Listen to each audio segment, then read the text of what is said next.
Cojones FC. What did I say weeks ago against Lille when we came back? What was it? 120 minutes. Lille had battered us for all the entire game, but somehow in the end we found a way. And tonight, Aston Villa showed once again that under Professor Unai Emery, we are not the Villa of old.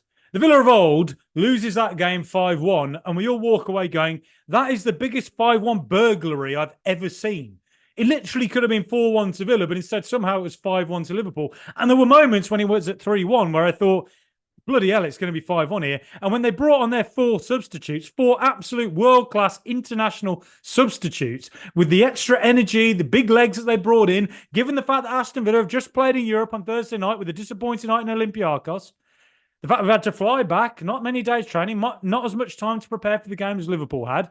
And we've turned up here and we've just fought until the end. You've got Moussa Diaby sprinting back in the 97th minute, giving himself cramp to ensure that we didn't concede a goal. This is not the Aston Villa of old. This is Cojones FC. As I said a few weeks ago, a team that shows courage, bravery, that doesn't quit. Are there flaws? Yes. Are those flaws going to be sorted this summer? Professor Unai Emery and his coaching staff are a bunch of bloody geniuses. So I'm fairly sure that the things I'm about to talk about that annoyed me are going to get fixed this summer or at least be worked on, right?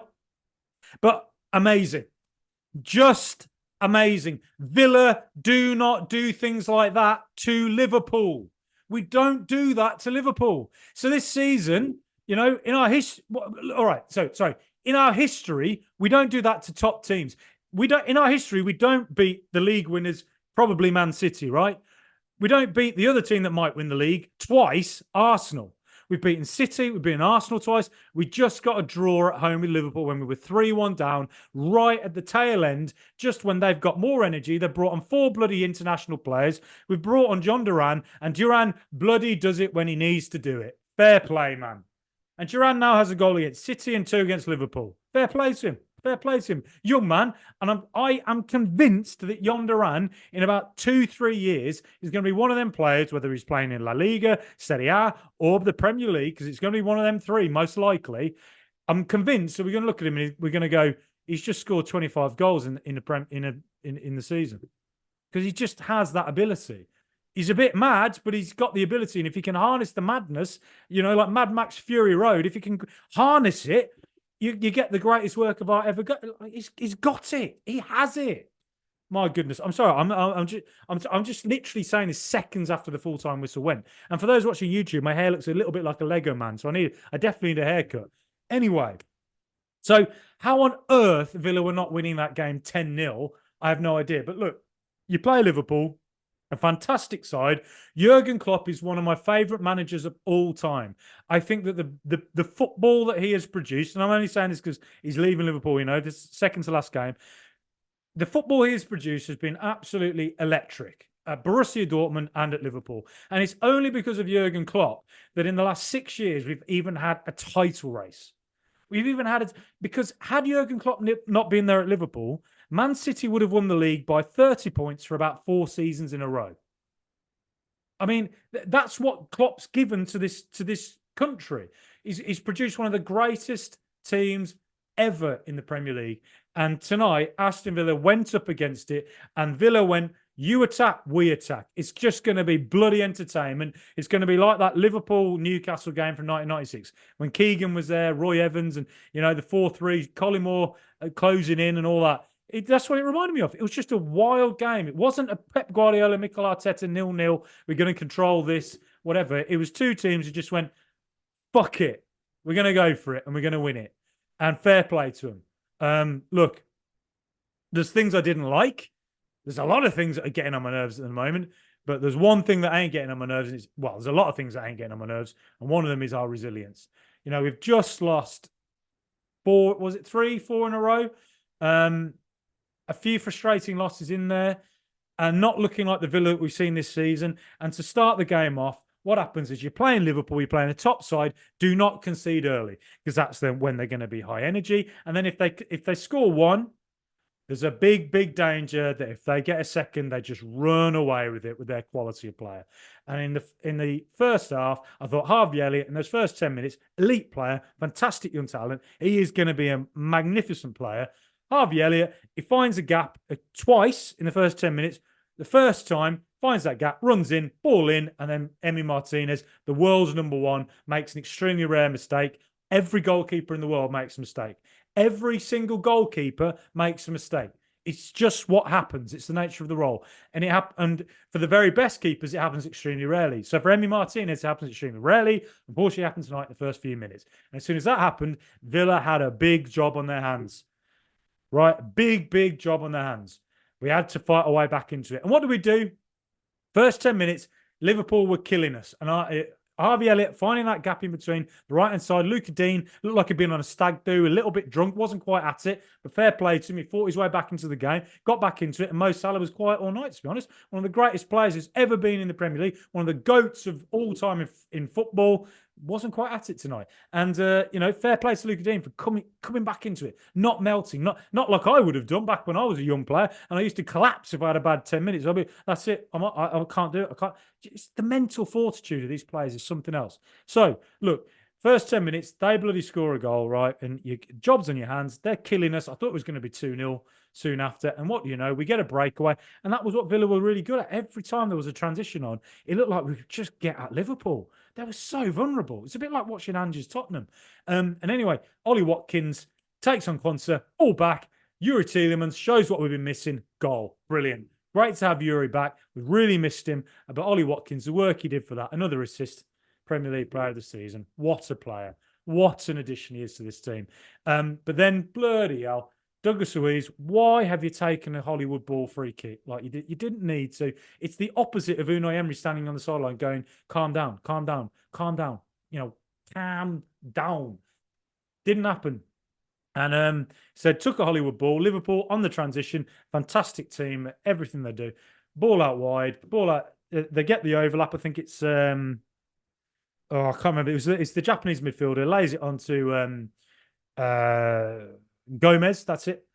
Pulls it across, and Gakpo scores. And I thought it was offside. Every time I've seen the goal, every time I've looked at the angles, automated offside can't come in soon enough, because I looked at, as soon as I saw it the first time, I thought it was offside.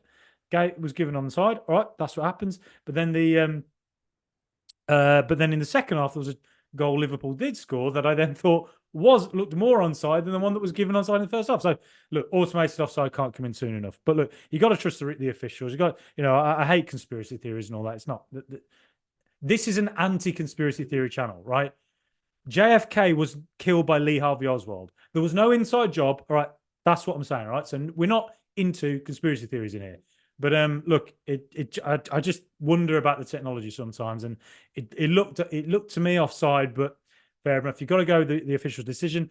And in fairness, Villa put ourselves in this position. We didn't have to be in this position because we had multiple chances to take the lead. My goodness, Diego Carlos pushing Ollie out the way when Bailey gets the ball across, misses an easy chance. XG of pretty much 1. It was a goal, missed it. And if we'd gone 2-1 up, who knows? Who knows? But it is the way it is. Carlos, I think at times, is a player that I would wonder about this summer. I'm not a massive lover of him, but at the same time, there's been games where he's been brilliant. There's times he looks a bit clumsy for the sort of control that we want to have as a football team. Endo is the name of the Liverpool midfield. That was it. Sorry, I sounded a bit disrespectful there earlier on. But yes, Endo, good ball on to Joe Gomez, good ball across. So look, 2-1. All right. Again, you're thinking, but Villa had chances. We had the chances to get into it. Moussa Diaby, a little bit rash. Don't get on Diaby's back. You can feel the pressure building on him. But this season, he's actually had a pretty solid season. I get the money was spent on him. You probably expect a bit more, but he's had a good season generally. His stats aren't bad. And tonight, he had a massive hit in the 92nd minute. Brilliant save from Alisson. It could have been the winner. So, in fairness to him, he kept going. He kept working. And, you got to look at Leon Bailey 2 seasons ago. For 2 seasons, Leon Bailey was average as hell. He was the most inconsistent player on the planet. And now look at him. You've got to give Moussa Diaby a bit of time. We can't write him off. We signed him for big money. We're going to keep him this summer, and we've got to back him into the next season. And yes, he didn't have the greatest game in the first half, but second half, I think he did make up for it a bit. Anyway, look, the 2-1 up, but they go to 3-1 just after half time. Bloody infuriating. Now, I'm going to say this. Villa's crossing, and Jamie Carragher did brilliant analysis on this for Monday Night Football on Sky about Villa defending crosses. And I've said on this channel multiple times, we go from composed to casual. It's a fine line, and at times we look composed, we're in control, and then we get casual. And there's no Tyrone Mings there to scream at everyone or win a big header, get everyone rolled up, get the crowd rolled up. We don't have a player like that. And so that's why Brentford came into the game. They just fired the ball out wide all the time, swung crosses in, and our defenders were just, it was like they're half asleep. They're drinking pina coladas, looking up at the stars, the sightseeing. They're taking photos of each other, taking selfies, celebrating the win already. And instead, we've just conceded goals. And set piece tonight, again, Quansah. Tall lad, I get it. He's on, it's hard to defend against that. But Diego Carlos should not have fouled Cody Gakpo in the position he fouled him in that early in the half, because you're bloody giving them a big, big chance with a set piece with their tall players. And what do? We give it away. I do think this summer we're going to have to think about the height of our team. We can see too many crosses. We can see too many crosses, and the aggression. We need a Mings back there at times, because things have been brilliant this season. But if you to look at where we can improve, there are times when the ball comes into the box and we don't defend well enough. It's like we're not aggressive enough. We go from composed to casual, and that is where teams are hurting us. That's definitely something we have to work on this summer. So, the games, we get chances again. We don't take our chances. We're offside. Leon Bailey's a marginal offside. Liverpool have a marginally offside chance. Again, it was like a drunk game. This game was like it was drunk. This game was like someone you're playing with on a Sunday morning who's just been on a stag do the night before. It's a drunken game. It's been on the, it's drunk 10 beers. It's had 5 Jaeger bombs. It's had a tequila at the back post, and they've all gone out for a little bit more at 4 a.m, saying we can handle a little bit more, right? 4 a.m, and they've gone and drunk a bloody champagne bottle. No one knows who paid for it, and they've all run away from the club going, did anyone pay for that? And they wake up in a cell the next morning. The police are going, how did I get here? Where am I? Why are the bars? Why does the bed smell of vomit? And that's it. It's because it was a drunken game, madness. But that's the beauty of the approach of football from managers like Jurgen Klopp and Unai Emery. Long may football be like this, and not like bloody Mourinho ball I had to sit through for years. Sorry, look, he won trophies, but sorry, not a fan of it. Anyway, so 3-1, and then they bring on 4 world-class players. 4 world-class players with those legs against a Villa team who've just been out to bloody Greece and had a hard old time with it. And then we bring on Zaniolo, and he gets injured. Really unlucky for him after he nearly scored as well. And you're thinking, there's no chance we're getting back into this. No chance. Jhon Durán gets on. Callum Chambers comes on, and fair play to Callum Chambers. What a job he had to do as well, The pressure that's on him, fair play to him. All right. So it comes on, but then Jhon Durán, mate, I'm telling you, Jhon Durán is a potential world-class talent. There are people in football, and I know this for a fact, there are people in football who think he could be the best striker in Europe at one day. There's a reason Mauricio Pochettino was hugging him before the game at Villa Park, because Chelsea are want him.